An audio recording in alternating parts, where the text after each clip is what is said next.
lembro que tracei o diagrama a seguir para mostrar a meu pai a direção dos fluxos de caixa.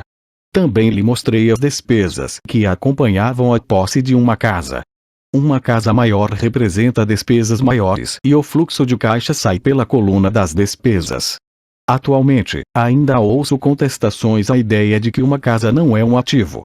E sei que, para a maioria das pessoas, ela é não só seu maior investimento como também seu sonho. E sermos donos de nossa moradia é melhor do que nada. Eu ofereço simplesmente uma maneira alternativa de encarar esse dogma popular. Se minha mulher e eu fôssemos comprar uma casa maior, mais vistosa, nós a encararíamos não como um ativo mas como um passivo, já que iria tirar dinheiro de nossos bolsos. Aqui vai o argumento que desenvolvo. Na verdade, não espero que a maioria das pessoas concorde com ele, uma vez que o lar agradável é um fator emocional. E, no que se refere a dinheiro, grandes emoções tendem a reduzir a inteligência financeira. 1. Em relação a casas, destaco que em geral as pessoas passam a vida pagando por uma moradia que nunca será delas. Em outras palavras, compra-se uma casa nova a cada tantos anos, incorrendo, cada vez, em um novo empréstimo de 30 anos sobre a casa anterior. 2. Apesar de poderem deduzir os juros da hipoteca para fins de imposto de renda, as pessoas pagam todas as demais despesas com o dinheiro que sobra depois de pago o imposto, mesmo depois que liquidam a hipoteca. 3. Impostos sobre a propriedade. Os pais de minha mulher ficaram chocados quando os impostos sobre a propriedade relativos à sua residência aumentaram para $10 mensais. Isso ocorreu após sua aposentadoria, de modo que o aumento pressionou seu orçamento e eles se viram obrigados a mudar de casa. 4. O valor dos imóveis nem sempre aumenta. Em 1997, enquanto escrevo este livro, eu tenho amigos que devem $1 milhão por imóveis que só conseguiriam vender por $700 mil. 5. As maiores perdas são as das oportunidades que não foram aproveitadas.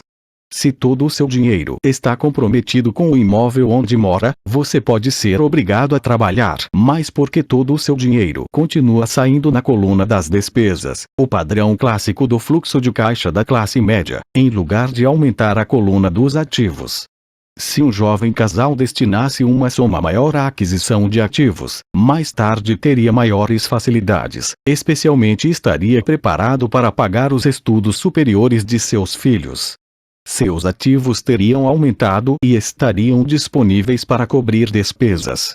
Com excessiva frequência, um imóvel residencial só serve como meio de incorrer em empréstimos hipotecários para pagar despesas crescentes. Em suma, o resultado final de optar por possuir um imóvel residencial caro demais, em lugar de começar a formar um portfólio de ativos mais cedo, prejudica o indivíduo de 3 formas. 1. Perda de tempo, porque outros ativos poderiam ter registrado aumento em seu valor. 2. Perda de capital adicional, que poderia ter sido investido em vez de se ter pagado as altas despesas de manutenção relacionadas diretamente ao imóvel residencial. 3. Perdas na instrução. Com muita frequência, os casais consideram seu imóvel residencial, as poupanças e o plano de aposentadoria como o total de sua coluna de ativos. Como não têm dinheiro para investir, eles simplesmente não investem. Isso lhes custa a experiência do investimento. Quase nunca conseguem tornar-se o que o mundo dos investimentos denomina um investidor sofisticado. E os melhores investimentos são em geral oferecidos aos investidores sofisticados que, por sua vez, vendem-nos às pessoas que buscam a segurança. A demonstração financeira de meu pai instruído é a melhor demonstração da vida de alguém que está na corrida dos ratos. Suas despesas sempre acompanharam sua renda, de modo que nunca investiu em ativos. Em consequência, seus passivos, como a hipoteca imobiliária e as dívidas do cartão de crédito, eram maiores que seus ativos. A figura a seguir fala mais do que 1000 palavras. A demonstração financeira pessoal de pai rico, por outro lado, reflete os resultados de uma vida dedicada ao investimento e à minimização do passivo. Uma revisão da demonstração financeira de meu pai rico mostra por que os ricos ficam mais ricos. A coluna dos ativos gera renda mais do que suficiente para cobrir as despesas, com o saldo reinvestido na coluna dos ativos. A coluna dos ativos continua crescendo e, portanto, a renda gerada continua crescendo com eles. O resultado é: os ricos ficam mais ricos. A classe média se encontra em um estado de constantes dificuldades financeiras. Sua renda principal é gerada por salários, e quando seus salários aumentam, os impostos também aumentam. Suas despesas tendem a crescer no mesmo montante de seus salários, daí a expressão corrida dos ratos. Eles consideram seu imóvel residencial como seu principal ativo, em lugar de investir em ativos geradores de renda. O padrão de se considerar o imóvel residencial como investimento e a filosofia de que um aumento de salário significa que você pode comprar uma casa maior ou gastar mais é a base do atual endividamento da sociedade. Este processo de despesa crescente faz com que as famílias se endividem mais e tenham mais incerteza financeira, mesmo quando progridem no emprego e recebem aumentos salariais regulares. Esta é uma vida muito arriscada decorrente da precária instrução financeira. A maciça perda de empregos de década de 1990, ou do downsizing das empresas, trouxe à luz a instabilidade financeira da classe média. De repente, os planos de pensão das empresas estavam sendo substituídos por planos 401k. 15 A Seguridade Social está obviamente com problemas e não pode ser considerada uma alternativa de aposentadoria. O pânico se instalou na classe média. O bom, nestes dias, é que muitas dessas pessoas reconheceram esses problemas e começaram a aplicar em fundos mútuos.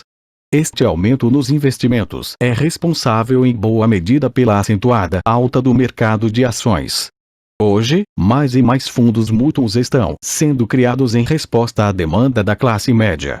Os fundos mútuos são populares porque representam segurança.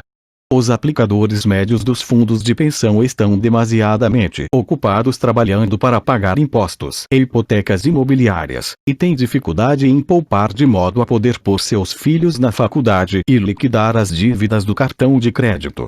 Não têm tempo de aprender a investir, de modo que confiam na experiência do administrador do fundo mútuo.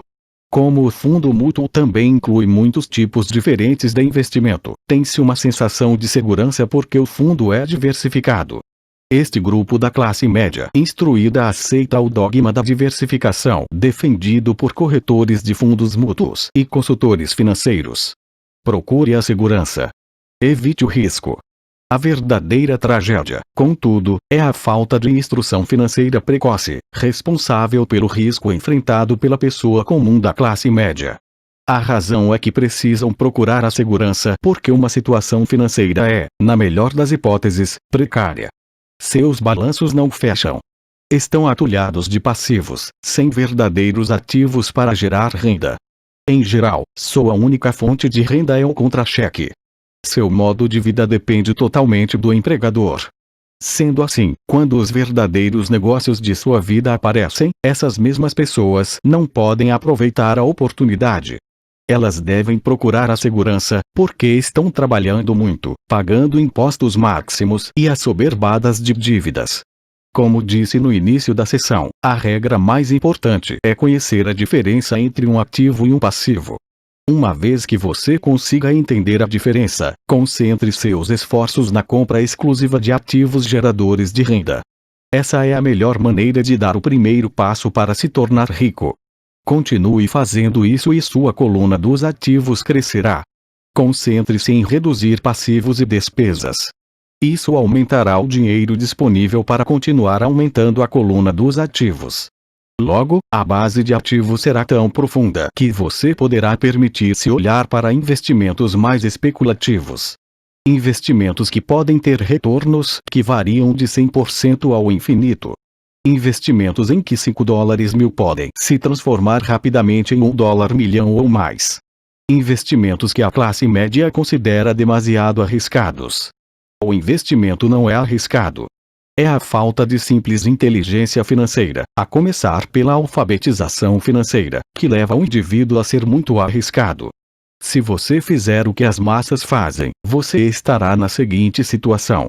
Como empregado possuidor da casa própria, seus esforços no trabalho em geral resultam no seguinte: 1. Você trabalha para alguém. Os esforços e o sucesso da maioria das pessoas assalariadas ajudarão a garantir o sucesso, o enriquecimento e a aposentadoria do dono da empresa e de seus acionistas. 2. Você trabalha para o governo. O governo fica com uma parte de seu contra-cheque, antes mesmo que você veja o dinheiro. Ao trabalhar mais, você simplesmente aumenta o montante de impostos que o governo arrecada. A maioria das pessoas trabalha de janeiro a maio apenas para o governo. 3. Você trabalha para o banco. Depois dos impostos, sua maior despesa é, em geral, a hipoteca imobiliária e a conta do cartão de crédito. O problema decorrente de simplesmente trabalhar mais é que cada uma dessas três parcelas leva consigo uma parte maior de seu esforço. Você precisa aprender a fazer com que seus maiores esforços beneficiem diretamente você e sua família. Uma vez que você decidiu cuidar de seus próprios problemas, como determinar seus objetivos, é necessário, em geral, dedicar-se à sua profissão e usar os salários recebidos para financiar a aquisição de ativos. À medida que os ativos crescem, como medir a extensão de seu sucesso? Quando alguém percebe que está rico, que tem fortuna. Da mesma maneira que tenho minhas definições de ativos e passivos, também tenho minha própria definição para a riqueza. Na verdade, eu a tomei emprestada de alguém chamado Buckminster Fuller. Alguns o consideram um charlatão e outros um gênio vivo. Anos atrás ele criou um auê entre os arquitetos ao solicitar a patente para algo chamado um domo geodésico. Mas, ao fazer isso, ele também falou algo sobre a riqueza. Parecia à primeira vista muito confuso, mas depois de relê-lo algumas vezes começou a fazer sentido. A riqueza é a capacidade de uma pessoa sobreviver tantos dias a mais, ou, se eu parar de trabalhar hoje, por quanto tempo poderei sobreviver? Ao contrário do patrimônio líquido, a diferença entre ativos e passivos, que frequentemente está repleta com lixo caro e as opiniões de pessoas sobre o valor das coisas, esta definição cria a possibilidade de desenvolver uma mensuração verdadeiramente acurada. Poderia assim medir e saber realmente em que pé estou em termos de meu objetivo de tornar-me financeiramente independente. Embora o patrimônio líquido frequentemente inclua ativos que não geram dinheiro, como objetos comprados e agora abandonados no canto da garagem, a riqueza mede quanto dinheiro seu dinheiro está gerando e, portanto, sua sobrevivência financeira. A riqueza é a medida do fluxo de caixa gerado pela coluna dos ativos em comparação com a coluna das despesas. Vejamos um exemplo. Digamos que o fluxo de caixa da minha coluna de ativos gere $1.000 por mês, e que eu tenha despesas mensais de $2.000. Qual é a minha riqueza? Voltemos à definição de Buckminster Fuller. Usando essa definição, quantos dias para frente posso sobreviver? Consideremos um mês de 30 dias. Por essa definição, eu tenho um fluxo de caixa suficiente para meio mês. Quando eu tiver alcançado um fluxo de caixa gerado por meus ativos de $2.000, então eu serei abastado. Ainda não estou rico, mas sou abastado. Agora eu tenho uma renda gerada por ativos, a cada mês, que cobre totalmente minhas despesas mensais. Se eu desejo aumentar essas despesas, preciso primeiro aumentar o fluxo de caixa gerado por meus ativos para manter esse nível de vida. Observe que nesse ponto eu não dependo mais de meu salário. Eu me concentro com sucesso em construir uma coluna de ativos que me tornou financeiramente independente. Se eu largar meu emprego hoje, eu poderei cobrir minhas despesas mensais com o fluxo de caixa gerado por meus ativos. Meu próximo objetivo poderia ser empregar o excedente de meu fluxo de caixa no reinvestimento, em mais ativos. Quanto mais dinheiro for destinado para a coluna dos ativos, mais esta crescerá. Quanto mais meus ativos crescerem, mais aumentará meu fluxo de caixa.